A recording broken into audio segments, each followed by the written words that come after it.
15 years of loyalty ended with a smirk, a pink slip, and a chair that wasn't even his. They thought I'd walk out quietly, just another casualty of streamlining. What they didn't know was that I'd been preparing for this moment longer than they'd been in charge, and all it took was one envelope to turn their empire into a crime scene. They called it restructuring. I called it justice served at room temperature. No signature required. My name is Claire Donovan, and for 15 years, I was the invisible shield that kept Halifax and Company from burning to the ground. Not that anyone noticed. Senior Compliance Officer, the title that made eyes glaze over at cocktail parties and earned dismissive nods in boardrooms. Until that Friday morning at 10:30 when Evan Shore, our shiny new VP of Operations, decided I was expendable. "Claire, come in, Evan said, gesturing to the chair across from his desk, my old mentor's desk. Actually, Richard had retired 6 months ago, and this 35-year-old Stanford MBA had swooped in like a vulture, talking about disruption and lean operations as if we were some Silicon Valley startup instead of a 70-year-old financial services firm. I sat down, already knowing what was coming. The HR representative in the corner, Jessica, who couldn't meet my eyes, was the tell. That and the manila folder positioned perfectly parallel to Evan's keyboard. "I'll cut to the chase," Evan said, leaning back in Richard's chair like he'd earned it. "We're restructuring the compliance department. Your position is being eliminated, effective immediately." The words hung in the air like smoke from a cheap cigar. I watched his face, searching for even a flicker of awareness about what he was doing. Nothing. Just that practiced corporate smile that probably worked wonders on impressionable interns. 15 years, I said, not as a plea but as a statement of fact. "And we appreciate your service," he replied, sliding the folder across the desk. "You'll find the severance package is generous. 3 months, plus accumulated PTO. We'll need your badge and company devices before you leave the building." Jessica shifted uncomfortably. She knew my record 0 compliance violations on my watch, 3 major regulatory saves that had prevented millions in fines. But Evan had been here 6 months and thought he understood everything. "Have you read Section 7B of the operating charter?" I asked, my voice steady as granite. Evan's smile flickered. "I don't handle minutia, Claire. That's what we have lawyers for." "Had," I corrected. "That's what you had me for." He actually laughed, and I memorized the sound. It would age badly, like milk left in the sun. "Look, I know this is difficult, but dragging it out won't change anything. The decision is final. We're bringing in a consulting firm to handle compliance oversight. More efficient, less overhead." Less overhead. I was overhead. 15 years of preventing catastrophes, of knowing every regulatory trap and tripwire, reduced to a line item on a spreadsheet. I stood up slowly, straightening my blazer. "I'll need 15 minutes to clear my desk." "Jessica will accompany you," Evan said, already turning to his computer. "Standard procedure." I picked up my coffee mug, the one Richard had given me 10 years ago that said, "World's Most Cautious Optimist," and turned to leave. Then I stopped. "Evan," I said, not looking back, "there's something on your desk you should read. Immediately." I'd placed the white envelope there when I walked in, positioned precisely where his morning coffee usually sat. He hadn't even noticed it, too busy orchestrating his little termination theater. "What is this?" he asked, but I was already walking out with Jessica trailing behind me. The envelope contained a copy of the filing I'd submitted to the Federal Regulatory Oversight Office at 10:29 that morning, 1 minute before I'd walked into his office. The original was already being processed, time-stamped, and entered into the federal database. Inside was a comprehensive report of every compliance violation I'd been instructed to overlook in the past 6 months, all bearing Evan Shore's digital signature. But that wasn't the killing blow. No. The real beauty was in the addendum, a simple notification that Halifax & Co.'s senior compliance officer position had been terminated without proper succession planning, triggering Section 7B of our operating charter, the section I'd helped write 12 years ago, the section that tied our federal operating license directly to maintaining a certified compliance officer with specific credentials and clearances. My credentials, my clearances.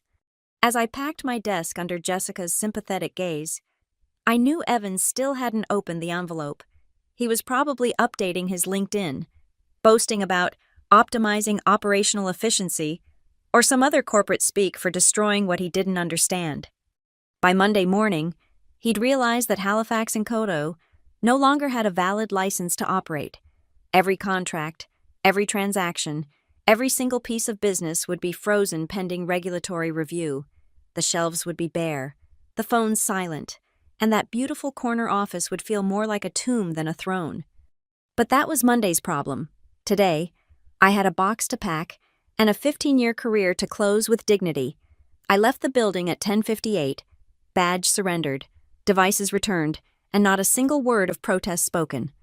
The security guard, Thomas, who'd known me since my first day, touched his cap as I passed. "Take care, Ms. Donovan." "You too, Thomas," I said.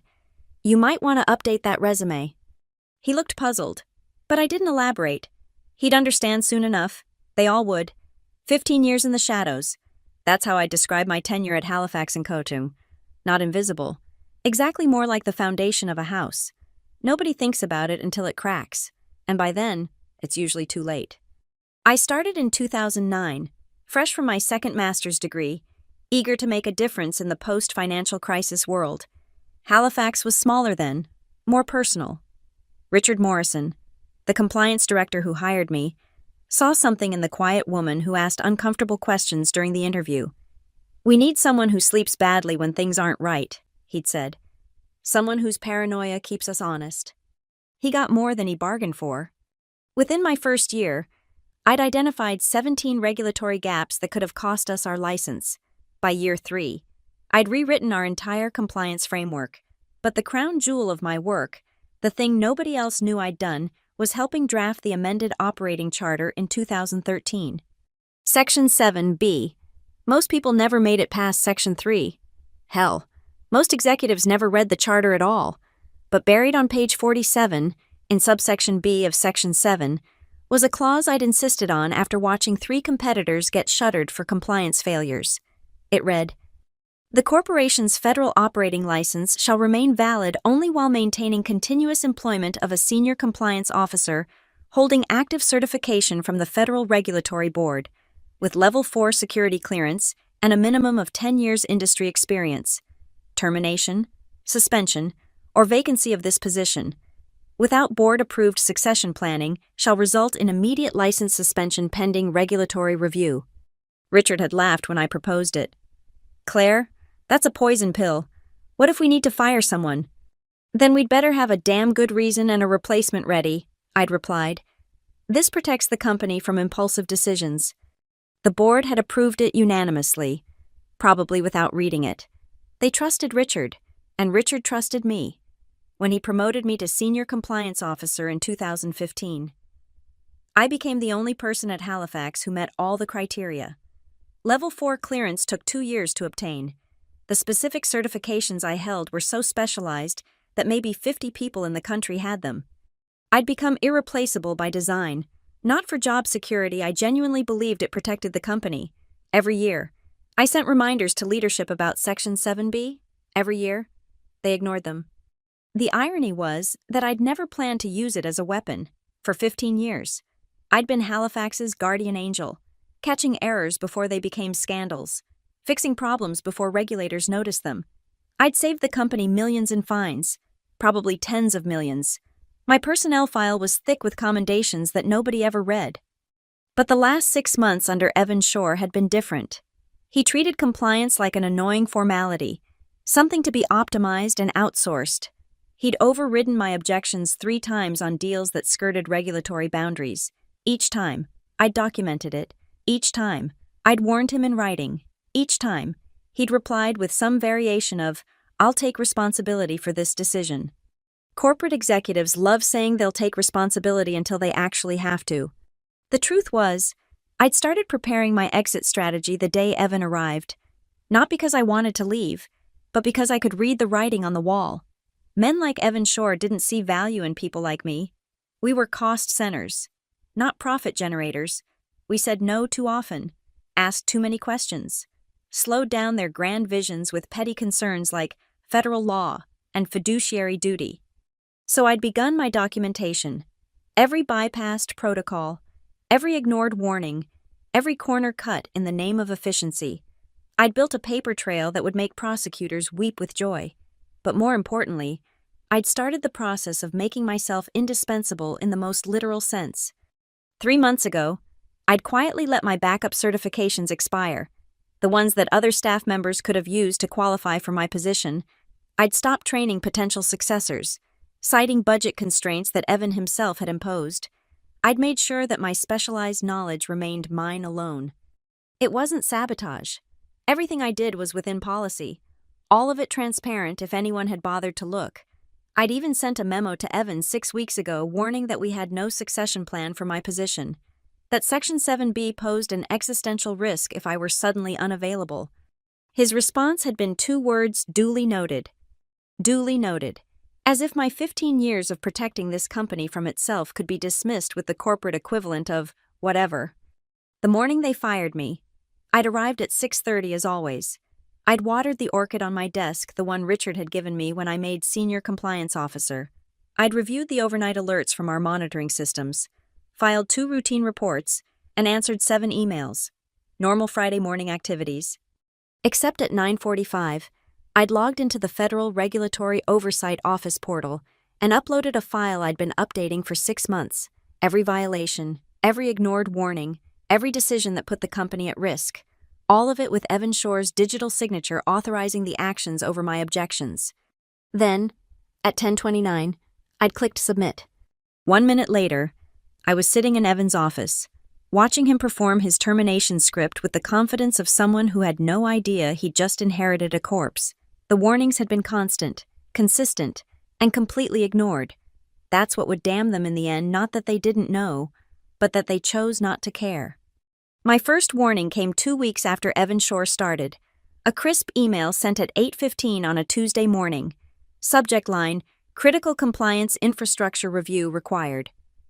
I'd outlined the risks, highlighted Section 7B, and requested a meeting to discuss succession planning. Evan's assistant had responded that Mr. Shore would circle back when bandwidth allowed. Bandwidth. As if federal regulations operated on the same timeline as his yoga classes and leadership podcasts. The second warning came a month later. After Evan announced his Lean Halifax initiative, I'd submitted a 12-page report detailing why eliminating redundancies in the compliance department would trigger multiple regulatory tripwires. I'd even created a visual flowchart colors and everything showing how Section 7B connected to our operating license like a vital organ. His response had been to forward it to legal with a single line: please review and summarize in bullet points. Legal never responded.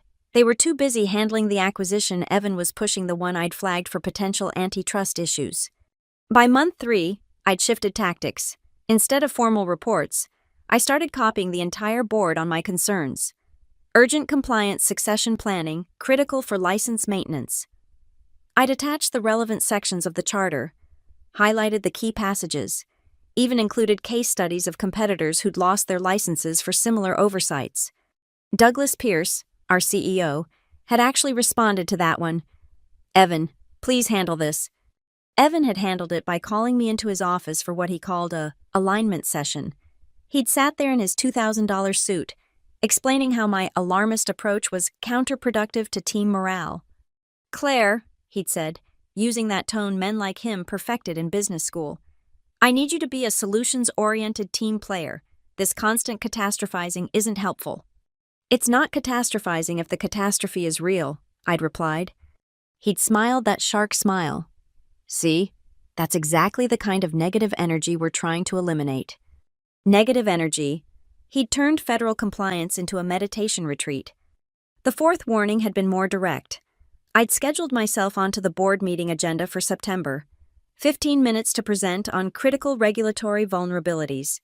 I'd prepared a presentation that a child could understand: simple sentences, clear consequences, no ambiguity.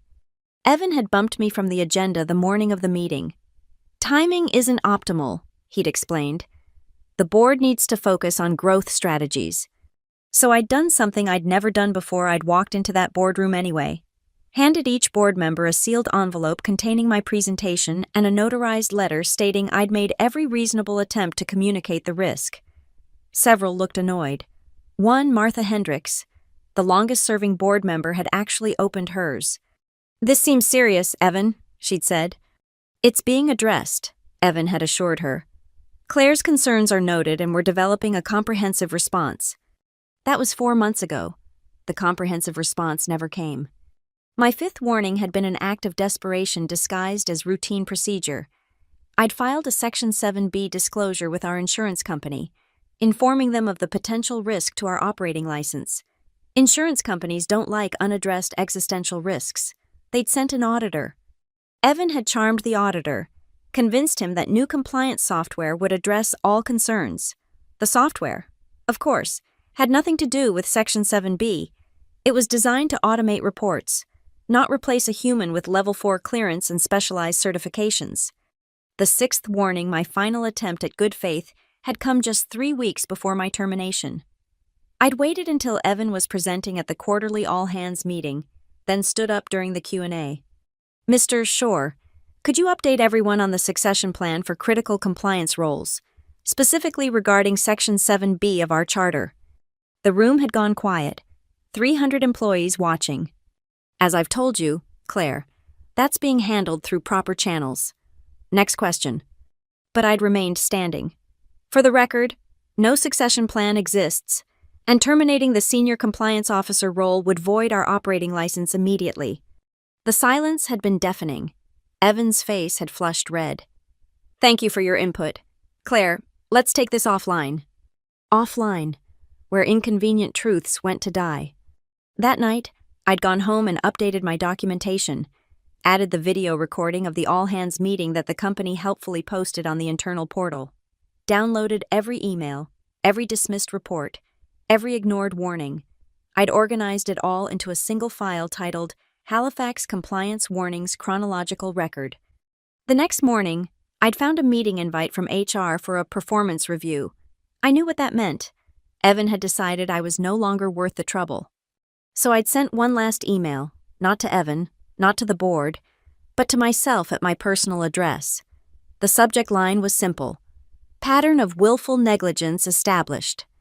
The email contained everything, every warning, every response, every piece of evidence that Halifax and Copoy had been thoroughly informed of the consequences and had chosen to proceed anyway. It would play beautifully in federal court, where I didn't know wouldn't fly when faced with 43 documented warnings over 6 months. They could have listened at any point, could have created a succession plan, hired a deputy with the right qualifications, even just pretended to take it seriously. Instead, they'd chosen to treat me like a hysteric, a troublemaker, a relic of an older, more cautious era. Now they'd learned that some relics were load-bearing walls, and removing them brought the whole house down. The preparation had been meticulous, methodical, and entirely legal. That was the beauty of it. I wouldn't need to break a single law to break them completely. 6 months ago, when Evan Shore had strutted into Halifax like a conquistador, I'd started building my insurance policy, not the kind you buy, but the kind you create when you know the ship is heading for an iceberg and the captain is too arrogant to change course. First, I'd established what I called the paper-perfect trail. Every document that crossed my desk got scanned, backed up to 3 separate personal drives, and indexed with military precision. Contracts with questionable terms that Evan had pushed through despite my objections. Deals structured just barely within legal boundaries. Communications where he'd explicitly overruled compliance concerns. But documentation was just the foundation. The real preparation was in the orchestration. 3 months before my termination, I'd quietly begun transferring my institutional knowledge into written form, but selectively. The routine processes, the daily checks, the basic compliance frameworks all documented and filed properly in the company system. Anyone could follow those breadcrumbs. But the critical relationships, the unwritten rules that kept regulators happy, the personal phone numbers of federal investigators who trusted me enough to give unofficial warnings, those stayed in my head. 15 years of cultivated trust couldn't be downloaded from a shared drive. I'd also started a subtle process I thought of as regulatory sensitization. every minor infraction that I'd typically handle with a quiet phone call to the right person. I instead documented formally, filed properly, created official records where before there had been gentlemen's agreements and professional courtesies. The paper trail grew thicker, the regulatory scrutiny incrementally tighter. Evan never noticed. He was too busy celebrating each quarter's cost reductions. 2 months before termination, I'd done something particularly clever. I'd submitted a formal request to update my certifications, the specialized ones that took years to obtain. But I'd submitted it incorrectly, knowing it would be rejected. Then I'd sent Evan an email alerting him to the issue, explaining that without updated certifications, my ability to serve as senior compliance officer would expire in 60 days. His response, handle it. I had handled it by doing absolutely nothing else. The certifications had expired 3 days before he fired me. Technically, Halifax had been operating without a qualified compliance officer for 72 hours before they made it official. That detail would matter in federal court. The masterstroke, though, was the report I'd been assembling, not just a list of violations, but a work of art in bureaucratic destruction. Each infraction was cross-referenced with the specific regulation violated, the date of occurrence, the internal communications acknowledging the risk, and Evan's digital authorization to proceed. It was formatted exactly to federal specifications, almost as if I'd been preparing it for submission all along. Which, of course, I'd named it Voluntary Disclosure of Regulatory Violations, Halifax and Compos. Voluntary disclosures typically resulted in reduced penalties, unless, of course, the company continued operating without a valid license after the disclosure. Then it became willful and continuing violation of federal regulations, which carried criminal penalties. The envelope I'd left on Evan's desk contained more than just the report. It included a timeline showing exactly when Halifax's license would be suspended immediately, when trading would be halted within 24 hours, when client accounts would be frozen 48 hours, and when criminal investigations would likely begin within 1 week. I'd also included a helpful note explaining that attempting to hire a replacement compliance officer now would be seen as an admission of willful negligence, since they'd been warned repeatedly about the risk. Damned if they did, damned if they didn't. Chess, not checkers. But my favorite touch was the second document in the envelope, a consulting services proposal from my newly formed LLC, offering emergency compliance remediation at 5 times my previous salary. The proposal was dated 6 weeks prior, legally established, and ready to operate. They could hire me back as a contractor, essentially admitting they'd made a catastrophic error, or they could watch their 70-year-old firm collapse. The previous night, I'd sat in my home office until 3 in the morning, triple-checking everything. The federal filing was scheduled for 10:29 a.m., automated and irreversible once initiated. The copies were prepared, one for Evan's desk, one for the board via certified mail, one for the insurance company, and one for my attorney. I'd also drafted a brief email to Martha Hendricks, the board member who'd actually read my warning. It would send automatically at noon, after I was long gone from the building. Just 2 lines. I tried to warn you. Check your September meeting packet. The irony was that none of this had been necessary if they'd simply treated me with the respect 15 years of service deserved, if they'd offered a dignified transition, a proper succession plan. Even just acknowledged my value before showing me the door, I would have helped them navigate Section 7B. I would have trained a replacement, managed the transition, ensured continuity. But Evan Shore had wanted to make an example of me. The expensive compliance officer who said no too often, who asked uncomfortable questions, who represented the old way of doing business. He'd wanted to show everyone that nobody was irreplaceable. He was about to learn that some people actually were. As I'd closed my laptop that night, I'd felt an odd sense of peace. Not satisfaction that would come later, not revenge, this was justice.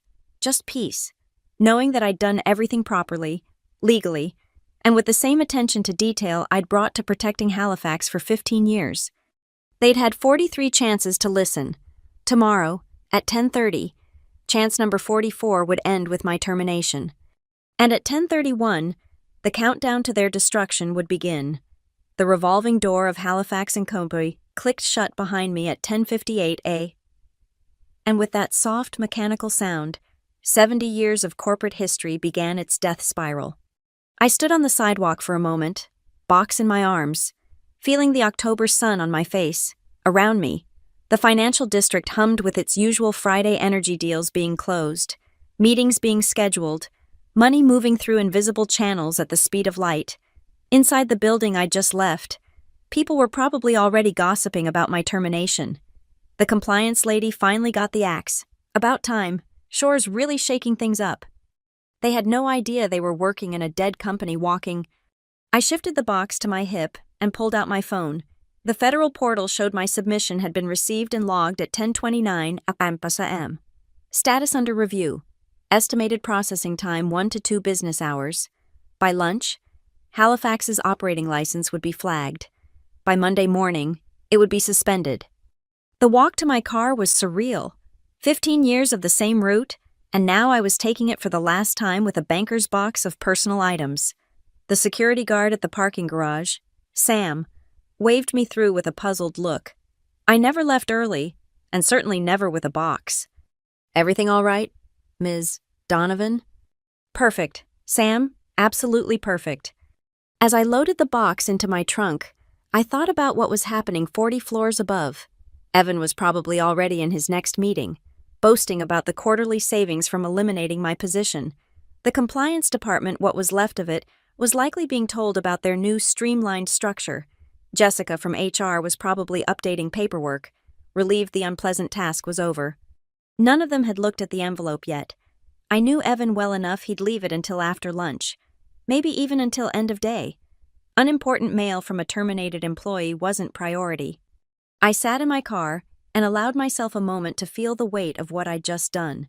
Not guilt they'd brought this on themselves, not regret I'd tried every other option, just the gravity of watching something significant end, even if it was ending on my terms. My phone buzzed. An automated email confirming my Halifax email had been deactivated. Another buzz, my building access revoked. They were efficient when it came to cutting people off. Less so when it came to understanding what those people actually did. I drove home slowly, taking the long route through downtown, past the restaurants where I'd had countless business lunches, explaining to anxious executives why their clever schemes wouldn't pass regulatory muster, past the federal building where I'd spent so many hours in meetings, building the relationships that had protected Halifax from scrutiny, past the coffee shop where Richard had offered me the job 15 years ago, warning me that compliance was thankless work. "Nobody notices when nothing goes wrong," he'd said, "but the second something does, everyone blames compliance." He'd been half right. Nobody had noticed when nothing went wrong, but when something did go wrong, they'd blame Evan Shore.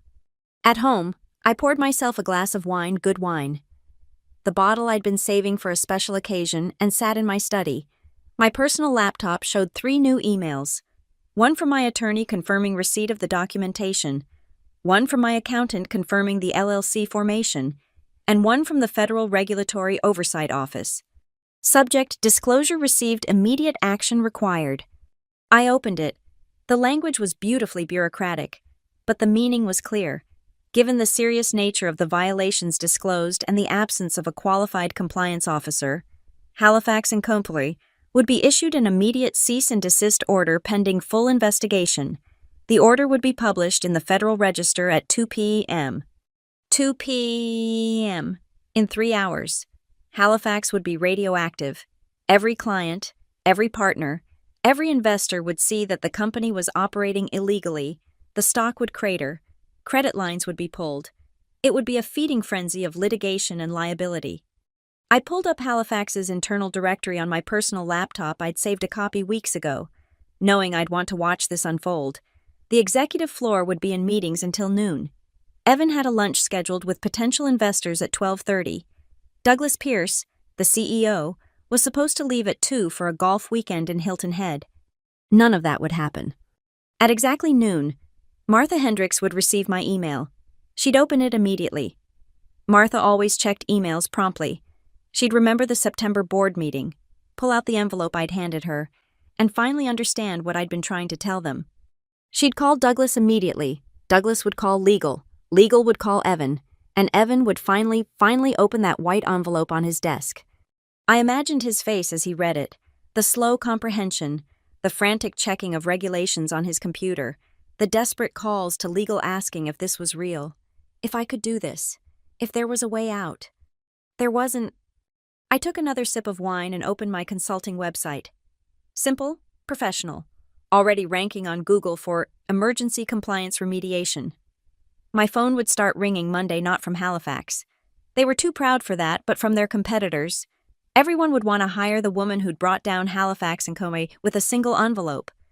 But for now, for these precious few hours, I sat in the quiet of my study and felt the peculiar satisfaction of a job well done.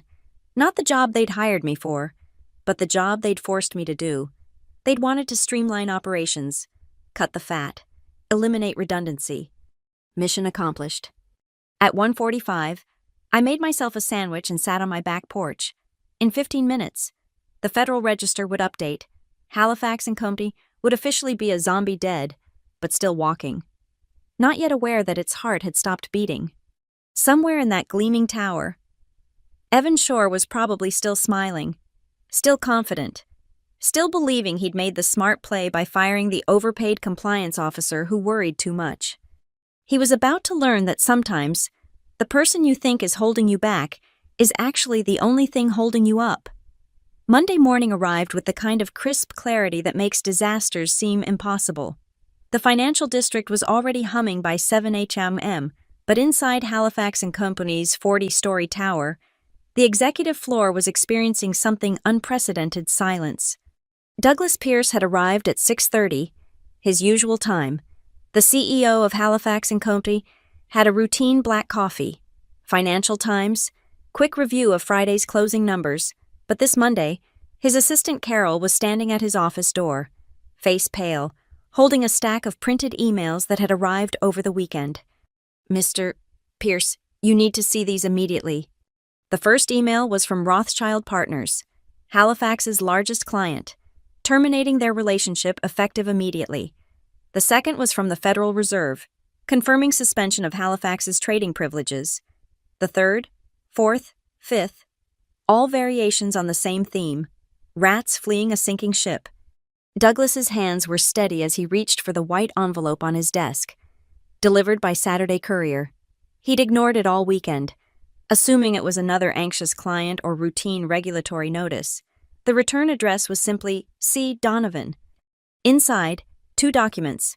The first was the federal filing, stamped and authenticated, 43 pages of meticulously documented violations, each one authorized by Evan Shore despite written warnings from the senior compliance officer. The second was worse, a timeline showing exactly how Halifax had been operating without a valid license since Friday at 10:30 a.m. Get me legal, Douglas said quietly. All of them, and find Evan Shore.